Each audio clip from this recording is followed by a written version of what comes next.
গুলি করে আন্দোলন দমনের চর্চা বন্ধ করতে হবে, প্রয়োজনে আইন শৃঙ্খলা বাহিনীর সংস্কার করতে হবে জরুরি ভিত্তিতে। সোমবার জাতীয় প্রেস ক্লাবে এক সংবাদ সম্মেলনে এই দাবি জানানো হয়। এতে বলা হয়, চিকিৎসা খাত এখনো নিপীড়ক সিন্ডিকেটের হাতে জিম্মি। জুলাই গণঅভ্যুত্থানে আহতদের সুচিকিৎসা হচ্ছে না, আহত কর্মজীবীদের পুনর্বাসনেরও অনিশ্চয়তা দেখা দিয়েছে বলে দাবি তাদের। জুলাই গণঅভ্যুত্থানে আহত শিক্ষার্থী জনতার চিকিৎসা ও পুনর্বাসন শীর্ষক এ সংবাদ সম্মেলনের আয়োজন করে লড়াকু ২৪ নামের একটি সংগঠন। অভ্যুত্থানের সময় আহত মিজানুর রহমান জানান, গুলিতে তার ডান চোখ নষ্ট হয়ে গেছে, বাম চোখেও ঝাপসা দেখেন। ৫ আগস্ট পল্লবী থানার সামনে সংঘর্ষে ছররা গুলিতে ক্ষতবিক্ষত হয় তার ২ চোখ।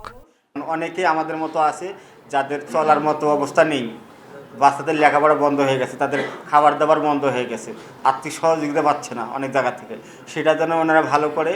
রানী ইসলামের স্বামী ১৮ জুলাই অফিস শেষে বাড়ি ফিরছিলেন। মিরপুর ১২ নম্বরের কাছে সংঘর্ষের মুখে পড়েন। তার মেরুদণ্ড মারাত্মকভাবে জখম হয়। ২ মাস ধরে চলছে চিকিৎসা। দেশবাসী সরকারের কাছে আমার আবেদন যে আমার সংসারের সমস্ত দায়িত্ব যেন তারা নেন। আইয়ুব আলী যাত্রাবাড়ি প্রতিরোধে সক্রিয় ছিলেন, নিজেও আহত হন। এক একটা নার্স এক একটা পেশেন্টের সাথে যে ধরনের আচরণগুলো করত, যদি আপনারা সেখানে উপস্থিত থাকতেন তাহলে আপনারা বলতেন যে আপনারা কি স্বাধীন দেশে আছেন নাকি কোন দেশে আছেন। লড়াকু ২৪-এর দাবি, রাজধানীর ৪টি হাসপাতালে ভর্তি হওয়াদের মধ্যে আহত আছেন ৩৩ জন শিক্ষার্থী ও ৬৪ জন শ্রমজীবী। এদের বেশিরভাগই সুচিকিৎসা পাচ্ছে না। আশ্বাস দেওয়ার মধ্য দিয়ে কালক্ষেপণের একটা ইচ্ছাকৃত বা অনিচ্ছাকৃত নীতির পথে চলেছে সরকার, সেটা আর এক মুহূর্তের জন্য যেন সেই পথে সরকার না হাঁটে। সংবাদ সম্মেলনে দাবি করা হয়, গুলি করে আন্দোলন দমনের সংস্কৃতি বন্ধ করতে হবে। কতগুলোই বা পরিবার, ২০, ২৫, ৩০, ৩৫ হাজার পরিবার। আমরা চাইলে প্রত্যেকে কি এক একটা পরিবারের দায়িত্ব আমরা কি নিতে পারবো না, সেটি ভাববার কথাও আমি আহ্বান জানাবো। শুধুমাত্র যাতে বিষয়টা একান্তভাবে মন্ত্রণালয়, স্বাস্থ্য অধিদপ্তর ইত্যাদি না থাকে। শুধু রাজধানী নয়, আন্দোলনে সারা দেশে আহত নিহতদের তালিকা দ্রুত তৈরি করে ক্ষতিপূরণ দেওয়ার দাবিও জানান তারা। পরিবারের সঙ্গে ১ থেকে ২ জন। Shahriar Anirban, Independent News, Dhaka. Hotel কর্মচারী মোহাম্মদ সিয়াম সর্দার হত্যা মামলায় সাবেক মন্ত্রী আসাদুজ্জামান নূর ও মাহবুব আলীকে কারাগারে পাঠানোর আদেশ দিয়েছে আদালত। ঢাকা মেট্রোপলিটন ম্যাজিস্ট্রেট মোশাররফ হোসেন তাদের জামিন নাকচ করে কারাগারে পাঠান।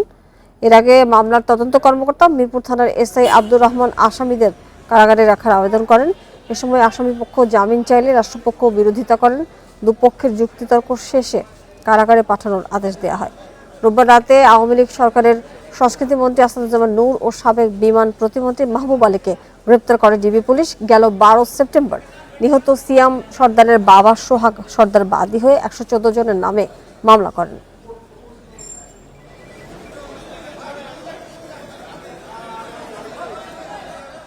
দেশে মানুষ যাতে শান্তিতে বসবাস করছে, মানুষের মুখে যে হাসি ফুটে উঠেছে সেটা তারা নিঃস্বাত করে দেওয়া তারা ষড়যন্ত্র করবে। সেই জন্য শান্তি শৃঙ্খলা তারা বিঘ্নিত করবে। এজন্য তাদের জামিন তাদের নামঞ্জুর করে তাদেরকে জেল হাজতে প্রেরণ করা হোক। বিজ্ঞ আদালত উভয় পক্ষের শুনানি অন্তে এই আসামিদেরকে জেল হাজতে প্রেরণ করেন। সাবেক বিমান প্রতিমন্ত্রী মাহবুব আলী গ্রেপ্তারের পর বেরিয়ে আসছে চাঞ্চল্যকর তথ্য। বিগত ১০ বছরে তিনি এলাকায় উন্নয়ন না করে দেশে বিদেশে একাধিক গাড়ি করেছেন বলে অভিযোগ উঠেছে। এছাড়া নির্বাচনের হলফনামা অনুযায়ী তার সম্পদ বেড়েছে ৬০ গুণ। এসব নিয়ে এলাকায় চলছে গুঞ্জন।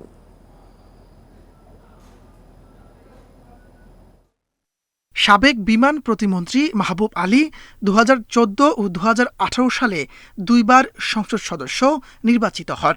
পরে বেসামরিক বিমান পরিবহন ও পর্যটন প্রতিমন্ত্রী হন। স্থানীয়রা বলছেন, সংসদ সদস্য বা মন্ত্রী হওয়ার পর তিনি এলাকার কোনো উন্নয়ন করেননি। তবে দেশে বিদেশে বাড়ি করেছেন। কোনো আয়ের খাত না থাকলেও স্ত্রী সন্তানের নামে রয়েছে প্রচুর পরিমাণ সম্পত্তি। উনি তো আসলে সাধারণ টাকা পয়সা ছিল না। আজকে উনি দেশে বিদেশে বাড়ি ঘর করেছেন, উনি অনেক ঢাকাতে প্লাট করেছেন, কিন্তু এই সোনাগাড়ের মানুষের ভাগ্যে কোনো পরিবর্তন হয় নাই। উনি যে সম্পদগুলা করছে আমাদের নিজ এলাকায় করেন নাই, হবিগঞ্জের ভিতরেও করেন নাই, ঢাকার ভিতরে করেন নাই। উনি সবগুলা দেশের বাহিরে নেই, অস্ট্রেলিয়ায় যে সম্পদের পাহাড়গুলা করছে তা আমরা শুনে আশ্চর্যজনক হয়ে গেছি। বিগত নির্বাচনের হলফনামা অনুযায়ী সম্পদ বেড়েছে ৬০ গুণ। এখন রাষ্ট্রের দায়িত্ব তদন্ত করে বের করা যে কি পরিমাণ রাষ্ট্রীয় সম্পদ এই অ্যাডভোকেট মাহবুব আলী সাহেবের মাধ্যমে তছরূফ হয়েছে। যদি রাষ্ট্রীয় সম্পদ তছরূফ হয়ে থাকে, নিয়মের বেশি সম্পদ যদি ওনার বৃদ্ধি পাইয়া থাকে, তার জন্য ব্যবস্থা গ্রহণ করা উচিত। সবশেষ নির্বাচনী হলফনামায় মাহবুব আলীর মোট বার্ষিক আয় ৩৬,১৮,০০০ টাকা, সম্পদ বেড়ে দাঁড়িয়েছে ৪,৮৪,০০,০০০ টাকা, আর নির্ভরশীলদের নামে ব্যাংকে দেখানো হয় ১,৬৭,০০,০০০ টাকা। Independent news. ময়মনসিংহের ধোবাউড়া সীমান্ত দিয়ে ভারত যাওয়ার পথে আটক ৭১ টেলিভিশনের সিইও মোজাম্মেল হক বাবু এবং দৈনিক ভোরের কাগজের সম্পাদক শ্যামল দত্ত সহ ৪ জনকে ঢাকায় আনা হচ্ছে। সোমবার ভোর ৬টায় ধোবাউড়ার দক্ষিণ মাইজপাড়া সীমান্ত এলাকায় একটি প্রাইভেট কার থেকে তাদের আটক করা হয়। অন্য দুজন হলেন ৭১ টেলিভিশনের জ্যেষ্ঠ প্রতিবেদক মাহবুবুর রহমান ও প্রাইভেট কারের চালক সেলিম। ধোবাউড়ার থানার ওসি চান মিয়া আটকের বিষয়টি নিশ্চিত করে জানান, ভোরে ভারত সীমান্তবর্তী এলাকায় স্থানীয়রা তাদের আটক করে, পরে পুলিশের কাছে সোপর্দ করা হলে তাদের হেফাজতে নেওয়া হয়। এ সময় তাদের বহনকারী একটি প্রাইভেট কার জব্দ করা হয় বলে জানান তিনি।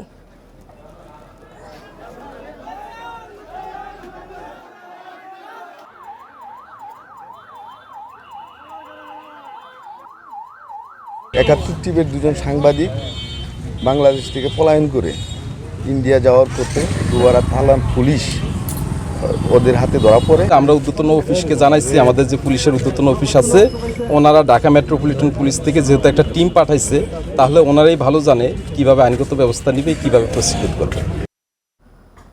অন্তর্বর্তী সরকার দীর্ঘদিন ক্ষমতায় থাকলে জনগণ মানবে না, তাই দ্রুত নির্বাচনের মাধ্যমে সরকার প্রতিষ্ঠা করতে হবে, এমন মন্তব্য করেছেন বিএনপি মহাসচিব মির্জা ফখরুল ইসলাম আলমগীর। ঢাকা রিপোর্টার্স ইউনিটিতে এক আলোচনা সভায় এসব কথা বলেন তিনি। বলেন, নির্বাচিত সরকারই ঠিক করবে কি সংস্কার হবে। সোমবার সকালে দ্বিকক্ষ বিশিষ্ট সংসদ গঠন নিয়ে আলোচনা সভার আয়োজন করে জাতীয় সমাজতান্ত্রিক দল। এতে বক্তারা এমন সংসদের নানা দিক নিয়ে আলোচনা করেন।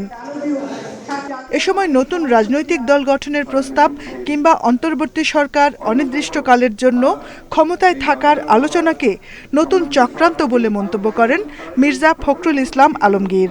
এ প্রসঙ্গে কিছু দল ও সংগঠনের মনোভাবের কথাও তুলে ধরেন বিএনপি মহাসচিব। বেশ কিছু সংগঠন, বেশ কিছু গোষ্ঠী তারা ইতিমধ্যে কাজ শুরু করেছেন যে এই অন্তর্বর্তীকালীন সরকারকে অনির্দিষ্টকালের জন্য রাখা হবে। তারা একেবারেই পরিবর্তন করে দেবে, সমস্ত সংস্কার তারাই করে দেবে। একটি পত্রিকায় দিয়েছে একটা জরিপের বরাদ দিয়ে, এই জরিপ কারা করেছে আমি ঠিক করতে পারবো না, নাম দিয়েছে ব্র্যাক ইনস্টিটিউট। তারা বলেছে 80% লোক চায় যে যতদিন খুশি এই সরকার থাকুক, কিন্তু জনগণ এটা কোনোদিনই মেনে নেবে না। বিএনপি মহাসচিব বলেন, জরুরি সংস্কার শেষে অন্তর্বর্তী সরকারকে নির্বাচনের বিষয়ে মনোযোগ দিতে হবে। একটি নিরপেক্ষ সরকার দিনে নির্বাচন হয়ে যাবে, সেই নির্বাচনের পরেই যারা নির্বাচিত হবেন তারা সিদ্ধান্ত নেবেন যে কোন পরিবর্তনগুলো দরকার।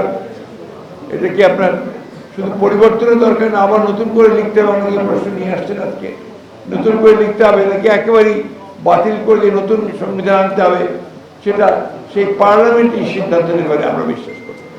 প্রশাসন থেকে ফ্যাসিস্টদের সমর্থক, দোসর ও মদতদাতাদের সরাতে অন্তর্বর্তী সরকারের প্রতি আহ্বান জানান বিএনপি মহাসচিব।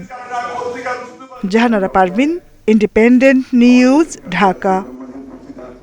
আওয়ামী লীগের শাসন আমলে গত 15 বছর প্রশাসনে বঞ্চনার শিকার কর্মকর্তাদের ক্ষতিপূরণ দেবে সরকার।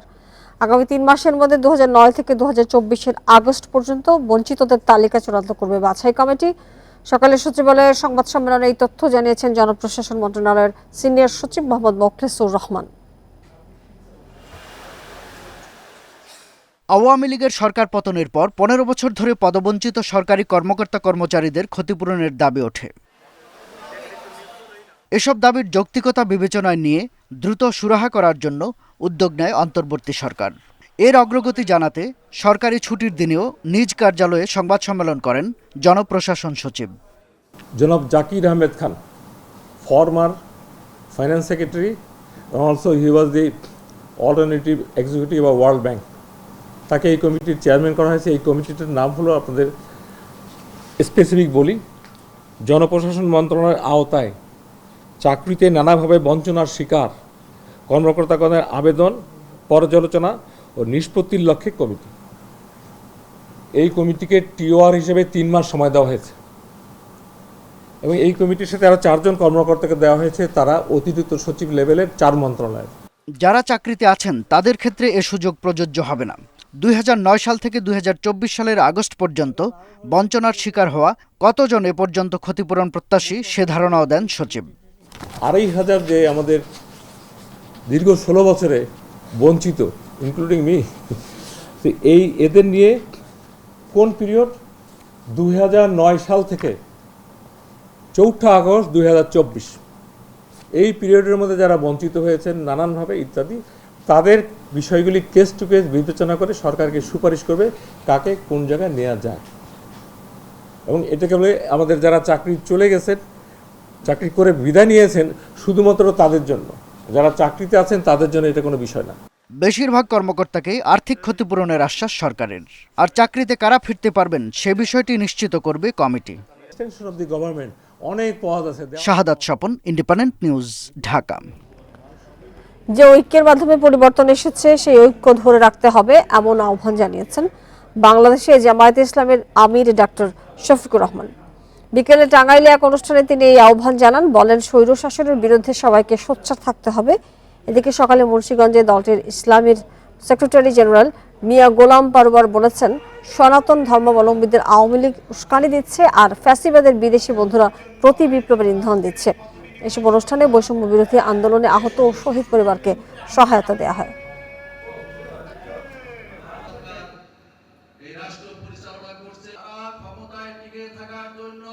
যে স্বৈরশাসনের বিরুদ্ধে আমাদের এই আওয়াজ উঠেছিল, আন্দোলন হয়েছিল, কোন অবস্থায় এমন আর একটা স্বৈরশাসন কখনো যেন বাংলাদেশে ফিরে না আসে, তার ব্যাপারে আমাদের সকলকে সোচ্চার থাকতে হবে। সভ্যতা, এই দেশ, এই জাতির বিনির্মাণে 15-20 বছরের ফ্যাসিবাদী শাসনের হাত থেকে তাদের জীবন দিয়ে, রক্ত দিয়ে তারা এই জাতিকে উদ্ধার করেছে। আমাদের মুক্তি এবং স্বস্তির জন্য তারাই হচ্ছে গৌরবের অংশীদার। সারা দেশে ধর্মীয় ভাব গাম্ভীর্যের মধ্য দিয়ে পালিত হলো পবিত্র ঈদে মিলাদুন্নবী। দিবসটি উপলক্ষে বিভিন্ন জেলায় বর্ণাঢ্য যশটি জুলুস হয়েছে। ব্যানার ফেস্টুন নিয়ে র্যালিতে অংশ নেন লাখো মুসল্লি। এছাড়াও নবীর জীবনী নিয়ে আলোচনা, দেশ ও জাতির শান্তি কামনায় মসজিদে মসজিদে হয় বিশেষ মোনাজাত ও দোয়া। পবিত্র ঈদে মিলাদুন্নবী উপলক্ষে চট্টগ্রামের 16 শহরের আঞ্জুমানে রহমানিয়া আহমদিয়া সুন্নিয়া মাদ্রাসা মাঠ থেকে শোভাযাত্রা শুরু হয়। পরে 16 শহর ও জিএসি মোড় ঘুরে সুন্নিয়া মাদ্রাসা প্রাঙ্গণে গিয়ে শেষ হয় দেশের বৃহত্তম জশ্নে জুলুস। দিবসটি উপলক্ষে শহরের বিভিন্ন সড়ক ও মোড়ে বর্ণিল সাজসজ্জার পাশাপাশি নেওয়া হয় কড়া নিরাপত্তা। রাসূল পৃথিবীতে না আসলে আমরা পৃথিবীতে আসতাম না, কুল কায়নাত কোনো কিছু সৃষ্টি হতো না, যার কারণে আমরা এই দিনটাকে খুব সুন্দরভাবে আমরা উদযাপন করতে যাচ্ছি। আমাদের জন্য সবচেয়ে সকল ঈদের সেরা ঈদ এবং এই ঈদের সারা দেশবাসীকে আমরা শুভেচ্ছা জানাচ্ছি। রাজশাহীতে যথাযথ ধর্মীয় মর্যাদায় উদযাপন হয় ঈদে মিলাদুন্নবী। সকালে সফুরা দরবার শরীফ থেকে একটি শোভাযাত্রা বের হয়ে নগরের বিভিন্ন সড়ক প্রদক্ষিণ করে।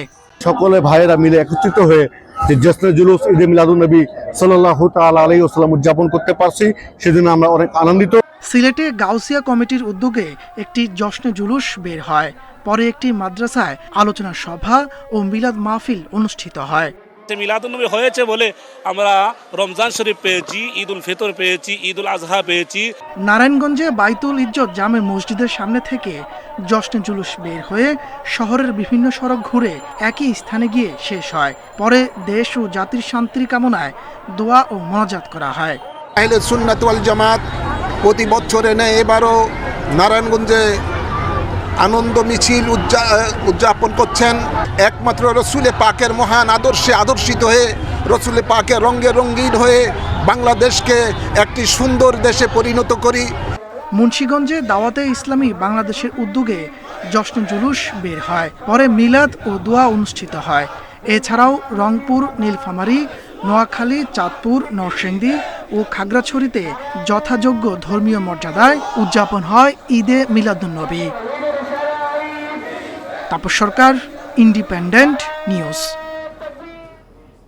ফরিদপুরের ভাঙ্গা উপজেলায় প্রতিমা ভাঙচুরের ঘটনায় জড়িত সন্দেহে সঞ্জিত বিশ্বাস নামে এক ভারতীয় নাগরিককে আটক করা হয়েছে। জেলা পুলিশ সুপার আব্দুল জলিল বিষয়টি নিশ্চিত করেছেন। এ ঘটনায় অন্য কারো সংশ্লিষ্টতা আছে কিনা তা তদন্ত করা হচ্ছে বলে জানিয়েছেন তিনি।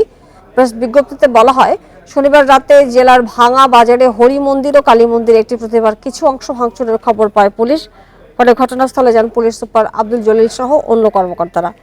সে সময় ঘটনাস্থলের সামনে থেকে সঞ্জিত বিশ্বাস নামে একজনকে আটক করা হয়। তিনি একবার বাংলা একবার হিন্দি ভাষায় কথা বলেন। তিনি নিজেকে পশ্চিমবঙ্গের নদিয়া জেলার বাসিন্দা বলে জানায়। এ বিষয়ে ভাঙা থানায় সাধারণ ডায়েরি করা হয়েছে। পরে সঞ্জিতকে আদালতের মাধ্যমে কারাগারে পাঠানো হয়েছে। ঘটনাটি পরিকল্পিত কিনা খতিয়ে দেখা হচ্ছে।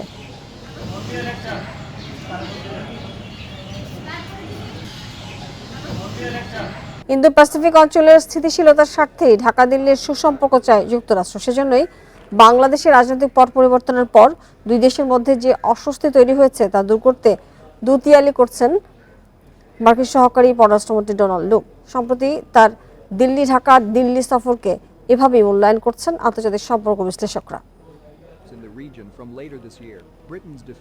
ভূ রাজনৈতিক পরিকল্পনায় ইন্দো প্যাসিফিক কৌশলকে গুরুত্ব দিচ্ছে যুক্তরাষ্ট্র। ৩০ বছর ধরে এই অঞ্চল ঘিরে কূটনৈতিক কৌশল সাজাচ্ছে দেশটি। বিশ্লেষকদের মতে এই অঞ্চলে অর্থনৈতিক ও প্রতিরক্ষা সহযোগিতা বাড়ানোর জন্য ওয়াশিংটন যে ঘোষণা দিয়েছে তার মূল লক্ষ্য ইন্দো প্যাসিফিকে চীনের প্রভাব ঠেকানো। আর এক্ষেত্রে বাংলাদেশ ও ভারতকে সমানভাবে পাশে চায় যুক্তরাষ্ট্র। তাই ঢাকা দিল্লি সম্পর্ককে গুরুত্ব দিচ্ছে ওয়াশিংটন।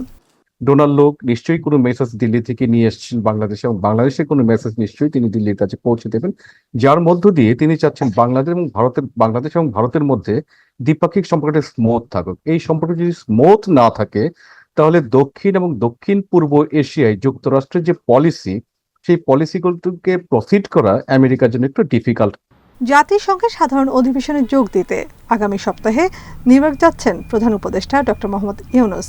সেখানে ভারতের প্রধানমন্ত্রী নরেন্দ্র মোদীর সঙ্গে সাইডলাইন বৈঠক নিয়ে ঢাকার প্রস্তাবে এখনো সাড়া দেয়নি দিল্লি। বিশ্লেষকরা বলছেন, দু দেশের সেতু বন্ধনের কাজটি করতে পারে বাইডেন প্রশাসন। দুই হেড অফ দ্য গভর্নমেন্টের মধ্যে যদি একটু সম্পর্ক তারা তৈরি করে দিতে পারে, এবং সেই জায়গাটা আমার মনে হচ্ছে যে যুক্তরাষ্ট্র অনেকটাই যে মধ্যস্থতাকারীর ভূমিকা নিয়ে কাজ করার চেষ্টা করছে। মার্কিন প্রেসিডেন্ট যখন ইউএন জেনারেল অ্যাসেম্বলির বৈঠকে যান, সাধারণত উনি কোনো দ্বিপাক্ষিক বৈঠকে মিলিত হন না। যদি দুই পক্ষের স্কেজুল মেলে তাহলে হয়তো সেখানে দেখা হওয়ার একটা সম্ভাবনা আছে। তাদের মতে মিয়ানমারের পর ইন্দো প্যাসিফিকের অন্য অঞ্চল অস্থিতিশীল হলে যুক্তরাষ্ট্রের জন্য হিতে বিপরীত হতে পারে। নাফিজাতুল্লাহ, ইন্ডিপেন্ডেন্ট নিউজ, ঢাকা। আর এই ছিল বিরতির সংবাদ রাত 9টায় বাংলাদেশে। আরো বিস্তারিত জানতে চোখ রাখুন ফেসবুক, ইউটিউব এবং এক্সে। ধন্যবাদ সবাইকে। স্বপ্ন